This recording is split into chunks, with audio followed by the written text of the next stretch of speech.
The Gang of Seven erimu ababaka oba erimu bannabyabufuzi musanvu nga bava mu Buganda. Ekibinja kyonna kiyitibwa Ssuubi 2011. Naye mu abo bali mu Ssuubi kubanga Ssuubi yalimu bangi. Yalimu Baluzige, weno yali chairman w'Emityana, Rose Namayanja, onali ku kitebe kya NRM, n'abalala. They are many. But mwalimu bakabejja musanvu. Ngabo nti waliwo ensi naggagga musanvu. Kati ne bano mwalimu bakabejja musanvu. Ku The Gang of Seven omusanvu kuliko Mathias Mpuuga Nsamba, oyo kati mbaka wa parliament era commissioner mu parliament. Kuliko Ibrahim Ssemujju Nganda, oyo kati mubaka mu parliament. Kuliko Moses Kasibante, yali mubaka ne katakyali mubaka. Kuliko Betty Namboze Bakireke, mubaka mu parliament kati. Omulodi wa Kampala Salonge Elias Lukwago, kati omulodi wa Kampala. Kuliko Medad Lubega Segona, kati mukiise mu lukiiko olukulu lw'eggwanga. Muhammad Mwanga Kivumbi mukiise mu lukiiko olukulu lw'eggwanga. The Gang of Seven yayina ebigendererwa byayo. Ku bo musanvu kwalina okuvaako mu president. Obulamu bwa Gang of Seven ku bigendererwa byayo ebyo byeyagala ekisooka ku bo musanvu kuveeko mu president ategere ensonga za Buganda era zisoosowaze n'ensonga za Buganda zisoosowazibwe federal n'ebirala bukyasobola buli butya bwaba muntu ekisooka obulamu butini buliko oxygen. Nti abamu ku baasigala mu NUP sibe baddalingi abali awo kubanga bakwata Ssenyonyi eyali yakamala ekisanja ekimu mu parliament ne bamuwa walida opposition ne bamma bamuwanga Kivumbi abamazeyo akaseera akawera. Kitegeeza nti omukulu alina bakkiririzaamu okusinga bano. Kati obulamu bwandibaddewo nga buli butya nti nga bonna bakyali wamu. Nti okuggyako singa bonna bammibwa kaadi ne baddamu ne bagenda ne beegatta ne babeera wamu. Ekyokulabirako nti Namboze tebamuwadde kaadi ate kitasoboka bajja gimuwa. Ye Kasibante oyo yagenda dda mu DA ani omulala awo. Busiro East Medad Lubega Segona tebamuwadde kaadi. Ne Muwanga Kivumbi katoya nti nabo tebabawadde kaadi. Kati ne bakwata ekkubo limu ne bagenda ne beegatta ne babeera wamu. Ne baddamu ne batukiza ebigendererwa bya Gang of Seven ne biddamu ne bivuga. Ne baddamu ne bavuga ensonga zaabwe nga bwe kyali mu kusooka. Kale wonna w'osinzira byonna byokola nkwaniriza nkubuuzaako nti osiibye otya afunye okusoomozebwa okwenjawulo nkusaasidde. Ofiiriddwa olwazizza n'okusoomozebwa okulala. Asobodde okutuuka ku buwanguzi nkuyozaayoza. Nze Matiya Ssekanjako. Olwaleero tugenda kwogera ku The Gang of Seven. The Gang of Seven. Ako kabinja kebaleta The Gang of Seven. Kali mu byabufuzi bya Uganda. Kayina ebigendererwa byako oba kayina ebigendererwa byako tugenda kukatemaatema. Kati mu kabinja kano tugenda otemera n'empalana wakati wa Mpuuga ne Kyagulanyi. Ziva ku milioni 5 oba waliwo ensonga endala we ziva. Kati tunaagana okumaliriza programu y'olunaku olwaleero tujja batutegedde. Abakyaliyo mu NUP aba The Gang of Seven n'abaavaayo n'ebyabajjayo n'obusungu bwe balina obutuukire kati olunaku olwaleero. The Gang of Seven erimu ababaka oba erimu bannabyabufuzi musanvu nga bava mu Buganda. Ekibinja kyonna kiyitibwa Ssuubi 2011. Naye mu abo bali mu Ssuubi kubanga Ssuubi yalimu bangi. Yalimu Baluzige, weno yali chairman w'Emityana, Rose Namayanja, onali ku kitebe kya NRM, n'abalala. They are many. But mwalimu bakabejja musanvu. Ngabo nti waliwo ensi naggagga musanvu. Kati ne bano mwalimu bakabejja musanvu. Ku The Gang of Seven omusanvu kuliko Mathias Mpuuga Nsamba, oyo kati mbaka wa parliament era commissioner mu parliament. Kuliko Ibrahim Ssemujju Nganda, oyo kati mubaka mu parliament. Kuliko Moses Kasibante, yali mubaka ne katakyali mubaka. Kuliko Betty Namboze Bakireke, mubaka mu parliament kati. Omulodi wa Kampala Salonge Elias Lukwago, kati omulodi wa Kampala. Kuliko Medad Lubega Segona, kati mukiise mu lukiiko olukulu lw'eggwanga. Muhammad Mwanga Kivumbi mukiise mu lukiiko olukulu lw'eggwanga. The Gang of Seven yayina ebigendererwa byayo. Kubo musanvu kwalina okuvaako mu president. Nti kufe musanvu omu tuli muwagira kuba president. Era bano nga wemba kumenyedde nga bino tebinaba kubaawo kati ebikyusiza bannabyabufuzi nga bakyali ku ndagaano yaabwe batta endagaano egamba nti tontabaala siri kutabaala. Balinga boolaba NATO nti when one member is attacked all members are also attacked nga bava kati eyo article 5 ya NATO. Kati bano aba The Gang of Seven ekisooka beewagira bwe beesanga wonna ku mbeera enzibu ku mbeera ennungi singa omu ku bo abeera mu kibiina A ng'omulala ali mu kibiina B ow'ekibiina B ne kireeta candidate ng'agenda kuvuganya munne ono ali mu kibiina B tajja kunoonyeza ono candidate waabwe kalulu kubanga yeesimbye ku munne. Njagala kati njala tutandika okitambulula bulungi. Ekyokulabirako The Gang of Seven bagitandika okuwalula ebirowoozo bya 2011. Walina Musemujju wa FDC, Lukwago yali wa DP obudde obwo, Sseggona yali wa DP obudde obwo, Mwanga Kivumbi nga wa DP obudde obwo, Betty Namboze nga wa DP obudde obwo, Mathias Mpuuga nga wa DP obudde obwo, ne Kasibante nga wa DP obudde obwo.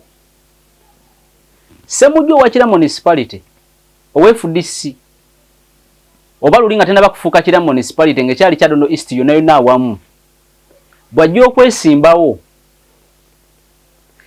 DP nereeta candidate ku Ssemujju abo omukaaga abasigadde tebawagira candidate wa DP kubanga balina endagaano ne Ssemujju.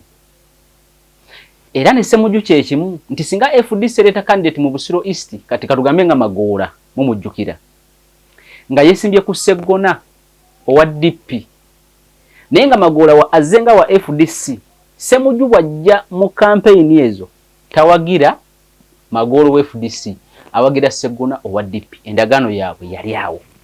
Ekisooka okwalula ebirowoozo bya Buganda n'okubiteeka ku mwanjo kubanga nabo bwe beetunuulira baatunula nti ensonga za Buganda tusobola oziteeka ku mwanjo ne basalawo beekolemu akabinja ako. Mu kibinja kyabwe baali bakakasa bulungi nti wetutuukira 2016 2021 nga ku boomu ye leader wa opposition so si mu parliament wabula mu ggwanga lyonna nga bw'olaba Kyagulanyi kati olwaleero. Wabula ebya Katonda obala naye abala bigenda okubeerawo bwe bityo Kyagulanyi ate ameruka 2017 2018 nawe tujja kutuukawo. Kyova abamu bagamba nti gwe baali baagala okukwasa akati after Besigye yali Lukwago n'atya kubanga Lukwago naye y'omu ku The Gang of Seven. Bwe twagenda mu kaluka 2011 Gang of Seven yasalawo esooka edduke ewa Nobert Mao boogerezeganye ne Mao bamugamba onaawagira ensonga za Buganda onaasobola okuteeka ensonga zaffe ku mwanjo ne bamuwa buli kimu. Mao n'abagamba nja kubisayiningako oluvannyuma lwanze okuwangula. Bano baalabanga ensonga ezo tezifiiriddwako baasalawo okudduka ewa Dr. Kanu Kizza Besigye. So boolaba abasinga kwabo ng'oggyeko Mpuuga babadde bakolagana ne Dr. Besigye ne Mpuuga yali akolagana ne Dr. Besigye naye Mpuuga ne Besigye baawukanamu okutuwaaka awo we bafoolingira naga nti nze nkutte wano nawe kwata wano. Kati miscalculation ejja etya? Miscalculation ejja nga Kyagulanyi azze mu byobufuzi nga leader wa opposition era ng'alina amasannyalaze. Awo ekibalo kya The Gang of Seven we kifiira n'olwaleero kyova olaba omu ku bammemba ng'akutte omuluma akutunuliza omu ku mmemba. 2017 akalu k'Ekyadondo kkooti eragira kaddibwemu. Bwe kaddibwamu nga bajjayo kantinti yali wa FDC Kyagulanyi n'azambala enviiri n'azisala n'ayingira ebyobufuzi ebyaleebuleebu. Bw'ayingira ebyobufuzi bayiriti abasinga tebasooka kumuwagira. Bano batuludde mu byabufuzi tutunulira ebyobufuzi ne tubyekenneenya tebasooka muwagira. Abatinitini baamuwagira speed. Ebyobufuzi ne bitandika. ne batandika okuvuga ebyobufuzi 2018 bagenze Arua bagenze Bugiri ne walala Kyagulanyi agayininza amaanyi but Kyagulanyi was a miscalculation of the Gang of 7 yali miscalculation for the Gang of 7 kubanga tebamubala bebala bokanga 7 ne suubi yonna because Buganda ezimbibwa na byabufuzi bayitirivu boche bali basubira nti fe tugenda kubeerawo ku fomu kunavaako anakulira oluddo oluwabula gavumenti kati ebintu nga bitambula mpola mpola bwe bitambula tutuka mu 2021 kati Gang of 7 eyulika etya abalabire wala basooka ogana okwegata ku Kyagulanyi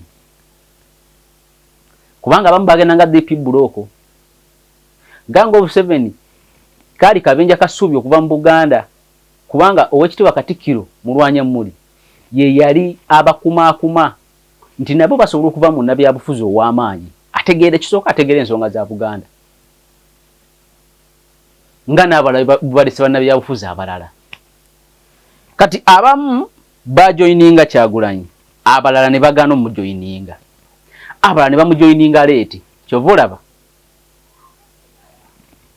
omu tashali mu byabufuzi bya active mu parliament yajibwayo naye nga ajibwayo because yagana okujoininga cause eya Kyagulanyi speed kati agenda okujja okudduka afune card ng'obudde buyise nasindikibwa ali mu kulima alina mu kulunda that is Honorable Kasibante Moses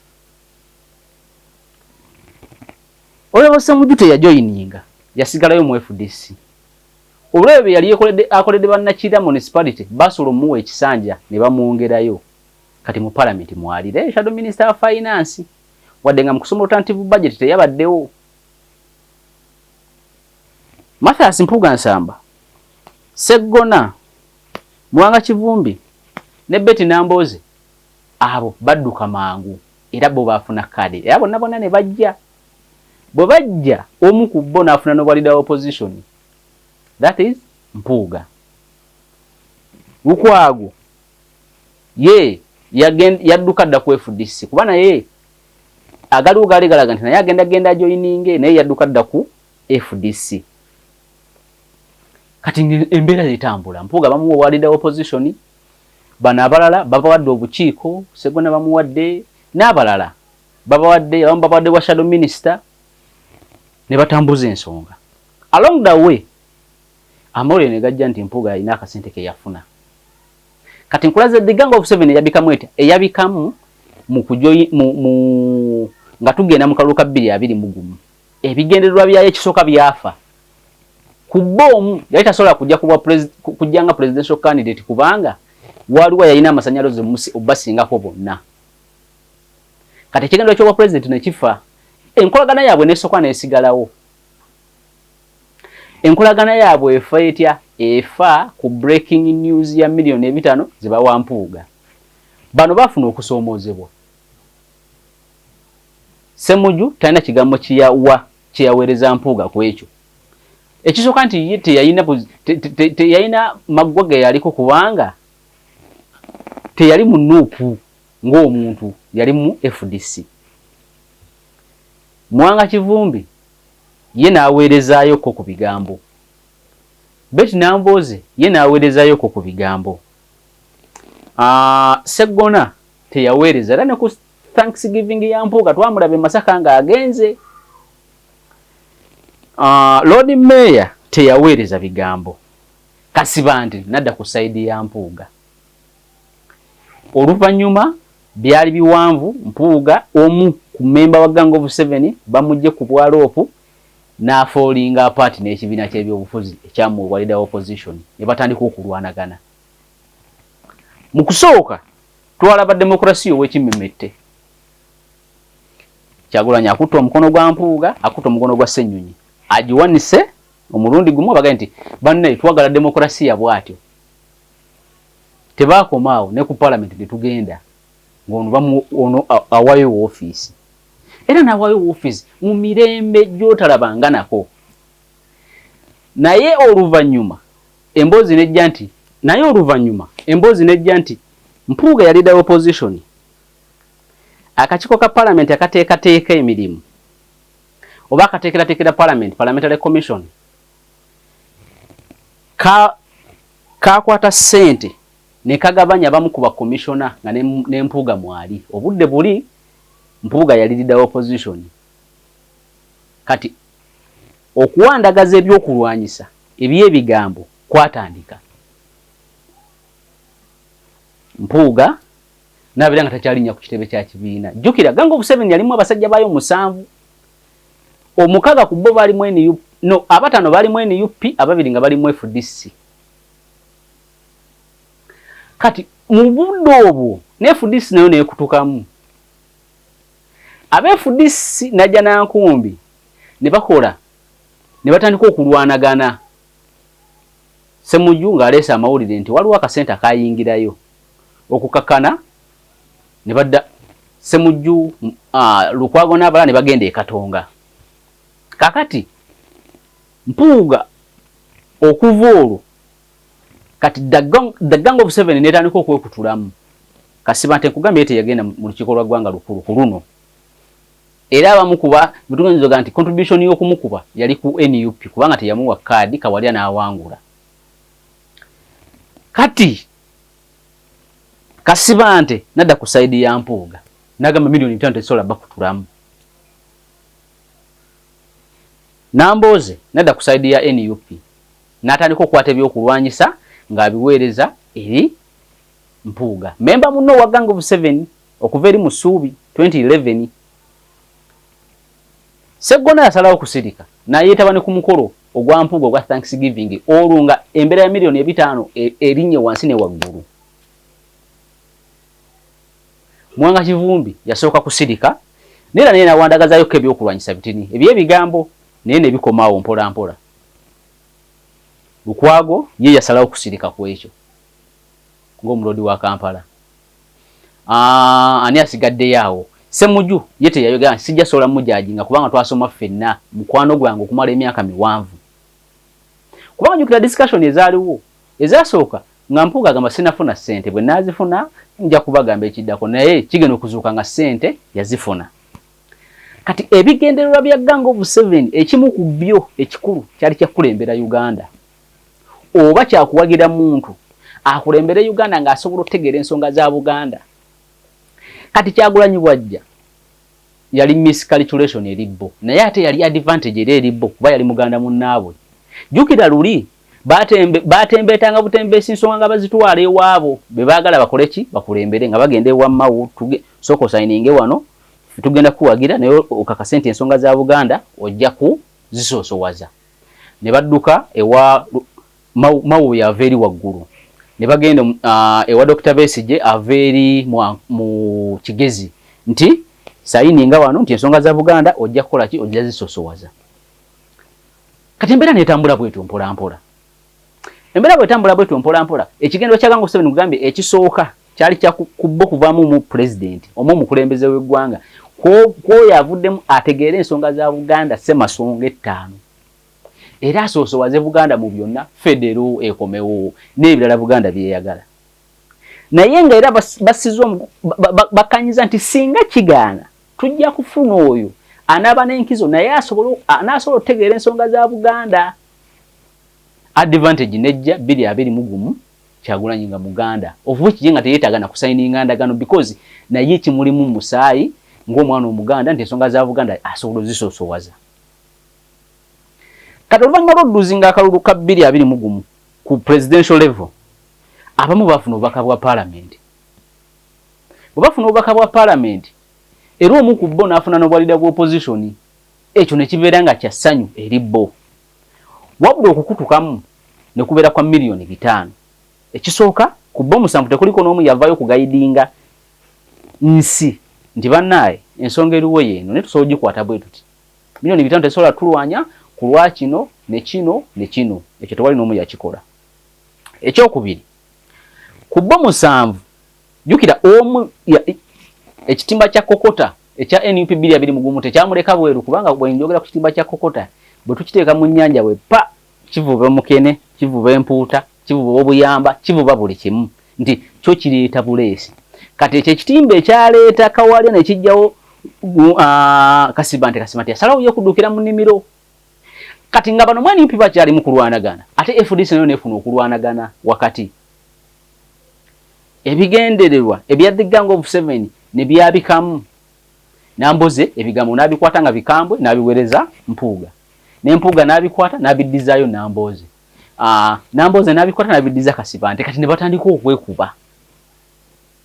Nga mukusooka nagambye omu kuba yesimbawo mu kifo ekibiina katugambe nti Ssemujju yesimbyewo mu kira DP nekwata oba Keno musanyusa oba ani nemuleeta ekira Mwanga Kivumbi wa DP obudde obwo Kasibante wa DP obudde obwo Mpuuga wa DP oba Mwango wa DP tekuli n'omu agenda kira kunoonyeza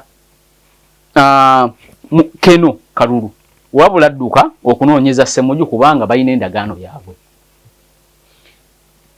Kati katugambe nti struggle yaabwe nga the Gang of 7 okuva mu ssuubi neefiira wakati mu lugendo. Ekigitta ekisooka alive ya Kyagulanyi mu byobufuzi. Wadde abamu yasobola obakomya ku bubaka bwa Parliament. But ekigendererwa kyabwe ekikulu kyafiira wakati mu lugendo dead on arrival.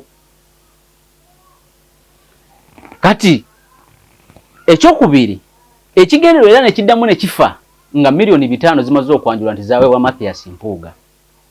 Kati Mpuuga kye yakola naye nagulawo DA si kibiina kya byabufuzi kisinde ky'ebyobufuzi. It is a Democratic Alliance kisinde kigatta ebibiina by'obufuzi. Era kyobola ye bamuyita coordinator, national coordinator. Kati Mpuuga naye naafunako baavuba abatinitini yavubayo omu mu Lwatu, that is Moses Kasibante Kirasi Monitor. Bwamuvuba n'amuleeta Kasibante ate n'atandika okukwata ebigambo by'obusagwa. Omanyi mu byobufuzi bwe twogera by'okulwanyisa twogera bigambo bya busagwa. Atandika okukwata ebigambo by'obusagwa nga bikanyugira abeenu. Bonna kubali mu NUP abasigalayo tewali n'omu ayina byafaayo binene ne Kyagulanyi okusinga ayina byafaayo binene n'Empuuga. Ekyokulabirako nti Namboze byafaayo bye mu byobufuzi bw'aba birina binene era biwanvu ye n'Empuuga. Era bw'okwata Namboze mu nzikiza n'omuteekaawo ku Mpuuga ne Kyagulanyi anodeka ani alondako Mpuuga. Wadde nga kati ye akola situation analysis analyzing embeera nga bw'eri obudde buli butya bwakinyiika gobe nyina okwambala jaketi mu budde obwo nyina okufunayo kacaayi n'entambula nako. Kati ye analysis bwe yakola ng'omuntu. Kati wakati mu kulwana gano okwo okuliwo olwaleero nga kumaze okutta ebigendererwa bya Gang of 7 buli omu n'asigala ku individual survival. Nze ng'omuntu surviving kubanga waliwo n'okusurvivinga mu byobufuzi. Kati Kasibante tesobola survivinga 221. Era kyolaba n'ebyokulwanyisa byasindika by'amaanyi eri Makerere Kavule. Kati bana basurvivinga nabo bali mu kulaba bazemba batyo survivinga mu myaka egijje ebyobufuzi. Kubosa omulaba nga afuze ebisanja 3 ku bwa Lord Mayor. Nera kyayagala yensonga lwaki wamulaba ku katuuti ka NUP n'atagende wa Mutazindwa. Osomulaba nga afuze ebisanja 2 ku bubaka bwa Parliament oba 3 nera nga kyayagala. Kati bali ku individual survival. Survivinga antya nga nze ng'omuntu ali ekira. Nze ng'omuntu ali mu Mukono municipality survivinga antya mu byobufuzi. Kati ekyo nakyo ne kibeeraawo. Survivinga yaabwe esobola okubeera tuwe. Esobola okubeera genuine. Liyo natambulira mu bulamu buliriyo. N'ayogera ebigambo ebituufu ng'era agamba nti nze kino kyensibiddeko wano sivaawo. Asobola survivinga. Nera asobola survivinga naye era asobola survivinga ng'ayita mu bulimba. N'asalawo okulaba ekituufu ng'ekikyamu olw'okuba nti ye situation eriwo. Mu byobufuzi waliwo wootuuka ng'ekyamazima ekyo ky'olina okukkiririzaamu wadde tokikiririzaamu okusobola okusurvivinga. Yensonga lwaki omulodi wa Kampala wamulaba ku katuuti aka NUP. Naye nga waliwo candidate yagamba nti ye wa PFF. Ate nga Dr. Besigye mu kugenda munda nga bwali mu kkomera ayasigalawo nga president wa PFF yali Lukwago. Lukwago n'asalawo okuva ku Mutazindwa n'addukewa Nalukola era Nalukola n'awangula. Naye kati okusomozebwa okuliwo nti NUP yo bwe yajja naye ine ebigendererwa ebyayo okusinga ku bigendererwa bya Gang of Seven.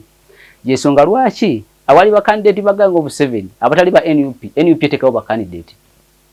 Kira municipality Ssemujju ali NUP nekwata candidate nemuteekawo nga ye George Musisi.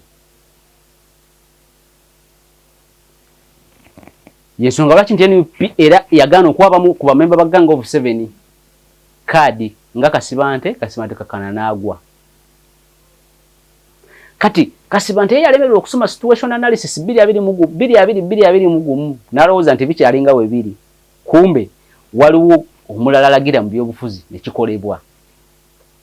Obulamu bwa Gang of Seven ku bigendererwa byayo ebyo byeyagala ekisooka ku bomusambu kubeeko mu president ategere ensonga za Buganda era zisoosowaze n'ensonga za Buganda zisoosowazibwe federal n'ebirala bukyasobola buli butya bwa muntu ekisooka obulamu butini buli ko oxygen nti abamu kubasigala mu NUP sibe badalingi abali awo kubanga bakwata Ssenyonyi eyali yakamala ekisanja ekimu mu parliament ne bamuwa walida opposition ne bamma bamuwanga Kivumbi abamazeyo akaseera akawera.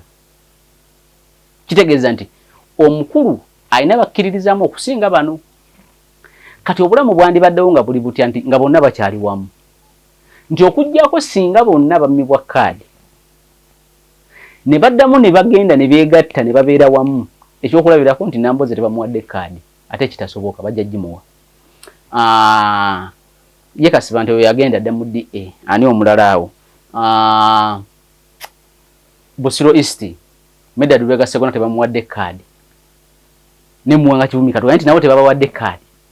Kati ne bakwate ekkubo limu ne bagenda ne beegatta ne babeera wamu ne baddamu ne batukiza ebigendererwa bya Gang of Seven ne biddamu ne bivuga ne baddamu ne bavuga ensonga zaabwe nga we kyali mu kusooka.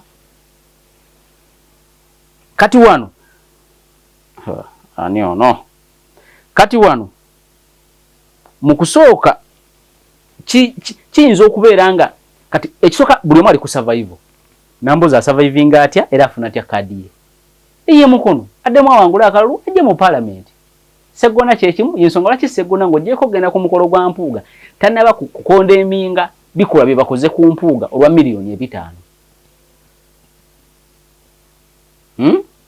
Muwanga Kivumi kyekimu kubanga ekifo Mpuuga kye yalimu mu kibiina kisi kiri ekyaloopa ekya president amyuka president wa NUP mu Buganda ekifo kye yalimu bakizaamu Muwanga Kivumi era kati yakibukaddemu yakirimu.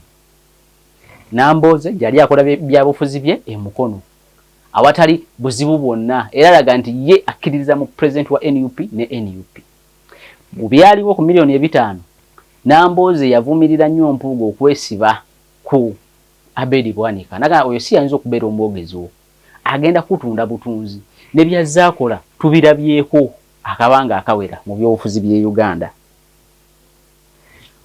Munda mitima gyawe bonna bakimanyi kubiriwo balina kudda ku side ya munnaabwe naye olwa situation eriwo ebyobufuzi balina okulaga abantu nti ekituufu tetuli naye era tuvumirire ekyo ekyokukwata $5,000,000 ono n'azitwala Development Service Award nga tanaba na kukola.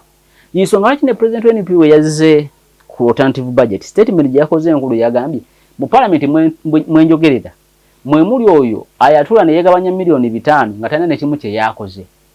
Nagamba ne mu bivuru bye twakola nga nkyali mu nkale nga nkyakola ebivuru baku sente twasololezanga ku mulyango kitegeeza nti kiraga nti ogenda kukola oba omaze okukola ne bakuwaakako ng'omuyimbi.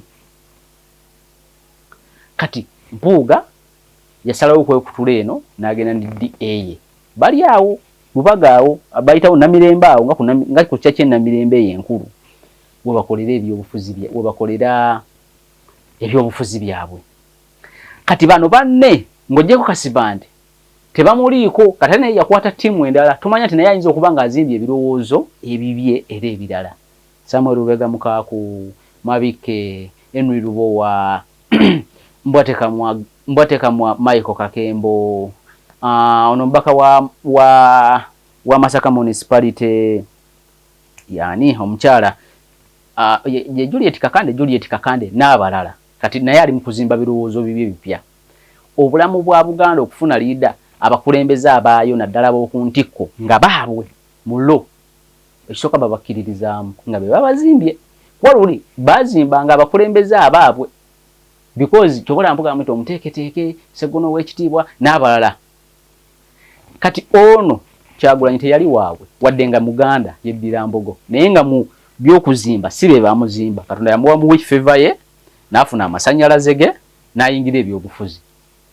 Kati bw'abiyingira nga bwali Omuganda Buganda ekisooka naye era attribution ebeerawo nti Muganda naye tebambaako na control 100% nga basobola okubeerako nani ne Mathias Mpuuga kubanga Mpuuga ku myaka 23 mujja kuntereezaamu 23 yali amyuka minisita abavubuka Emmengo era embeera we yabeererawo eya Bugerere nga ye minisita w'abavubuka mu buddo mu mulembe guno gwonna ayasinga osanga okusoomoozebwa teri yali akusanze kubanga yasanga okusoomoozebwa kwa Kayunga. Abaani abali mu kwekalakaasa ennyo baali bavubuka bannabyabufuzi bwe baasibibwa ne Namboze n'aginyumya bamuwanga Kivumbi ba Sseggona bonna ne bakwatibwa. Kati the Gang of Seven ene ekwatagana etya? Gang of Seven ekwataganira Mmengo abamu tebaaliyo Emmengo but enkwatagana yaabwe yali bweti. Moses Kasivante yali mukozi ku radio ya CBS ng'akyaza Betty Namboze bakireke era mu byobufuzi mwe baali nga onagamba nti ndi host ono ye guest ng'ono ye nsonga yaki ono ye madam teacher oli ye class monitor. Kati Sseggona n'Empuuga baali Mmengo nga ba minisita wa Kabaka basooka kufuna bifofofo bino ebya wansi ne bajja nga babalinnyisa mpola. Ssemujju abeegattako ati ali mu mawulire ng'akola mu Daily Monitor muwandiisi kyobola alina nnyo ebyafaayo ebyo naye waabeegattirako yali ayingidde Observer ava ku Observer okujja okukola emboozi eya be baakutte kubanga waliwo okola emirimu egy'enjawulo okukwatira awamu nti bakutte abavubuka bakoze eki nga waliwo ne baminisita b'Emmengo be bakutte.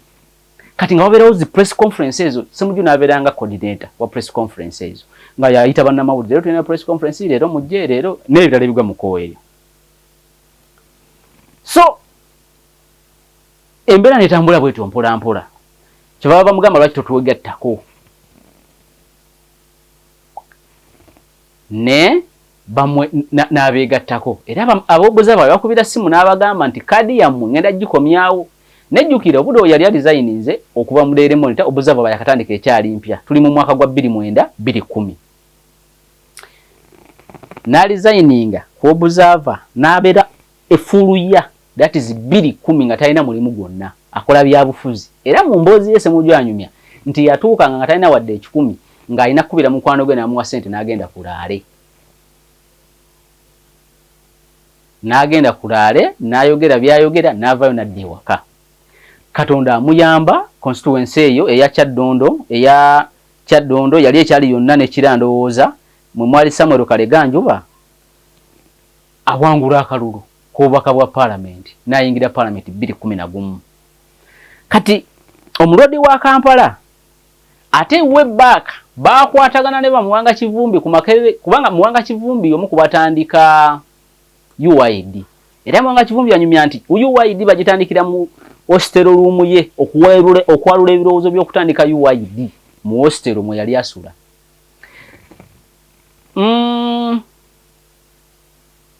Elias Lukwago ye yali asoma amateeka ku university era Elias Lukwago y'omu kwabo abaana abaali abato abagenda nga ku Serena Otero oba constitution ekolebwa 95 naye okuva mu 9 ndowooza 94 awo paka bakola constitution wabeerangawo ebirowoozo by'enjawulo era Mwachumbi agamba wasooka okulaba Elias Lukwago omuvubuka omuto asome Makerere ng'akunya nga abuuze kajojoju w'ebibuuzo abamu kwabo abateekateeka ssemateeka.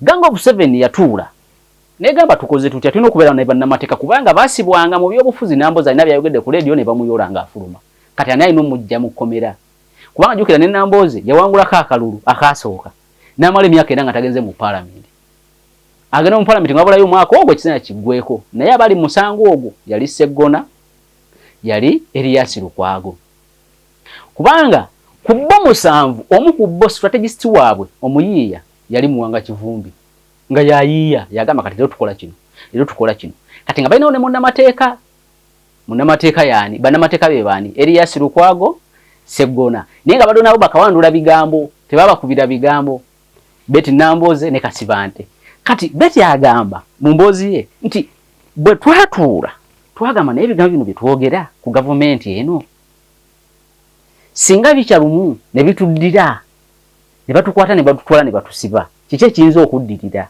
bano bajja kubeera nga batutaasa ne Betty Nambooze ye mu kusooka kubanga yaliko munnamawulire yaliko munna NRM era agamba mu budde we yaliko munna NRM yawandikanga speech za President Museveni ng'ate azitwala n'aziguza abantu kati Gang of 7 nezimbibwa nga y'amaanyi naye bamu kabinja kasuubi kati suubi kali kabinja kanene kali bannabyabufuzi abamu kati bali mu NRM ngaba Rosemary Namayanja ngaba Joseph Luzige n'abalala mwe bali mu opposition NUP abadp FDC n'abalala ekigendererwa kyali nti Buganda ezimba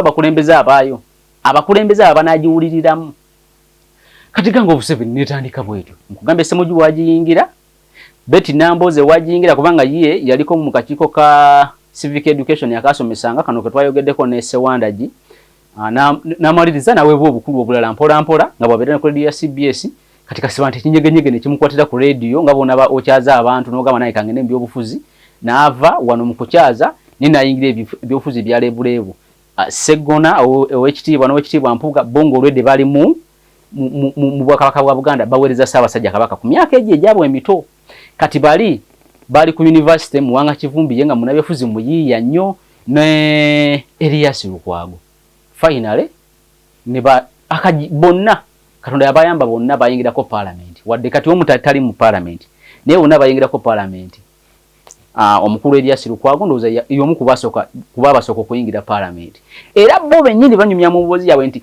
waliwo okulya n'okukomba essuwaani okugamba Erias Lukwago kuva mu kifo kya Kampala Central nga yali omukiise mu parliament agende ku bwa Lord Mayor jjukira Kasibante asooka kwesimbawo Butambala bo bennyini be bakonvinsinga Kasibante okuva e Butambala okujja e Lubaga kubanga ne Butambala bagamba Kasibante ne Kasibante yennyini yakyogera nti nayo nali mpanguddeyo ne bamukonvinsinga n'ajja e Lubaga Betty Nambooze yalwawo okuyingira parliament ku lw'ensonga nti yawangula akalulu ne bagenda mu kooti ne bakola ddire kukakana emyaka 4 gigenze nga tayingidde parliament ayingira parliament nga walayo omwaka gumu naye mu mbeera eyo emabega wonna mu byobufuzi ebyaliwo bafeesinga ebizibu bingi bonga ba Gang of 7 awali okubasiba kubanga Betty Nambooze bamusibako nga alina n'omwana omuto nga yakazaala omwana omuto ne bamukwata ne bamuyola ne bamuteeka munda baani abaali wabweru okulaba nti basobola okukakanya embeera baali bannamateeka era abaali mu kabinja ako Erias Lukwago Medard Lubega Sseggona Ssemujju abeegattako alongo dawe ye yava mu mawulire n'abeegattako naye Katonda amuyamba n'akuba akagi n'ayingira olukiiko lw'eggwanga olukulu era bw'ayingira parliament n'okutuuka olwaleero nkakasa tanaba kuswaza bantu be abakira municipality n'asigala nga abakolera mpola kati Gang of 7 ekisooka yalina essuubi buli muntu mu bantu be yalina abo 7 ekyamazima kaliba zaabwe zaali z'amaanyi bannamateeka nga waliwo bannamateeka nga bw'agenda mu kooti nga ne jjaaji ayagala akole submission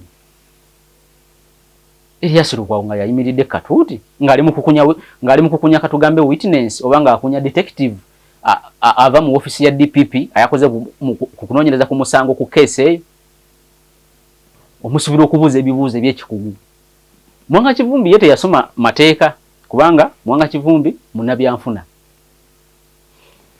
Erias Lukwago munnamateeka Kasibante musomesa era munnamawulire Betty Namboze munnamawulire, Semuju munnamawulire, Medadi munnamateeka, Mathias Mpuuga munnamateeka temusomesa. Kati bonna ne babeera nga beebo nga bayimiridde. Naye nkugambye Kyagulanyi okujja yali miscalculation eri Gang of Seven, era okukutuka ku Gang of Seven kutandikiraawo. Ebigendererwa byabwe bubatuuka n'obabuuza bikyatambula nga we biri oba sikakasa nti bikyalinga we biri. Kubanga luli kubo kwalina kuvaako omu ng'asobola okubeera president, olwaleero tekikyasoboka. Okujjako nga tutambuddeko nga abantu badiscreditinze Kyagulanyi mu myaka yakatugambe gijja mu maaso 10 ku 15, naye ekitalo ekyo tekisoboka. Bonna bayingira parliament nga mbadde nkunyumiza emboozi eno. Bonna bayingira parliament ne batandika okukola ebyobufuzi. Buli omu teyaswaza bantu. Ekyamazima buli omu yakola. Buli omu yakola omulimu ogw'amaanyi okuteesa okukolera abantu.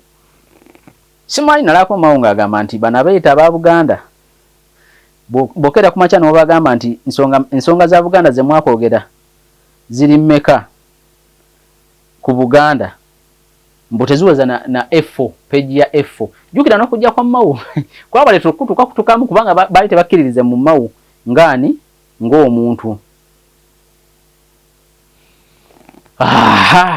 Anaye bali tebakkiriza mu mawu ng'omuntu.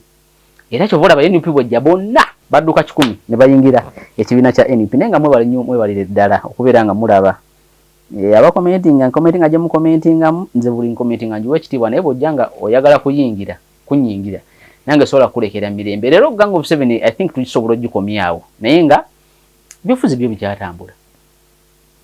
Milioni 5 azaleetera Mpuuga okudduka eri n'akola ekintu kye. So kati embeera bweto bweri unatukidde olunaku olwaleero